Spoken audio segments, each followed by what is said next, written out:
कहते हैं माँ की ममता शब्दों की मोहताज नहीं होती, लेकिन कुछ मांगे ऐसी होती हैं जो चुप रहकर भी पूरी जिंदगी कुर्बान कर देती हैं। यह कहानी उसी माँ की है। एक छोटे से घर में एक माँ और उसका बेटा रहते थे। घर में पैसे बहुत कम थे, लेकिन माँ की ममता बहुत बड़ी थी। हर दिन जब खाना बनता, माँ अपनी थाली में बहुत थोड़ा खाना लेती थी। बेटा यह देखता था, लेकिन कभी समझ नहीं पाया कि माँ ऐसा क्यों करती है।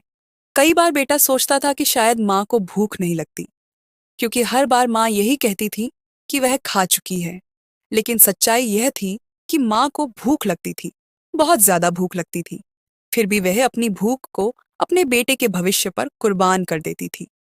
हर महीने स्कूल की फीस, किताबें, कॉपी, जूते और कपड़े जरूरी थे। इसलिए माँ ने अपने हिस्से की रोटी धीरे धीरे कम कर दी। बेटा पढ़ाई में लगा रहता, वह अपने सपने देखता और माँ उसे देखकर अपनी थकान भूल जाती।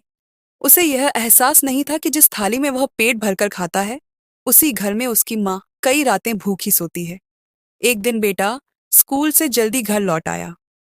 घर के बाहर उसने माँ को पड़ोस में कहते सुना, इस महीने खर्च बहुत बढ़ गया है, थोड़ा कम खा लूंगी तो बेटे की फीस निकल आएगी। ये सुनते ही बेटे का दिल कांप गया, उसकी आंखें भर आईं। उसे पहली बार समझ आया कि माँ भूखी इसलिए नहीं रहती कि उसे भूख नहीं लगती, बल्कि इसलिए रहती है ताकि उसका बेटा पीछे न रह जाए। उस रात घर में बहुत सन्नाटा था। चूल्हा ठंडा था, लेकिन बेटे का दिल जल रहा था। उसे माँ की पुरानी साड़ी याद आई, घिसी हुई चप्पल याद आई, और हर बार अपनी जरूरत को सबसे पीछे रखने वाली माँ याद आई। बेटा धीरे से उठा और माँ के पास गया।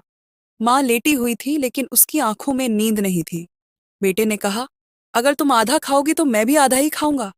मैं ऐसे नहीं जी सकता कि तुम भूखी रहो और मैं अपने सपने देखता रहूं।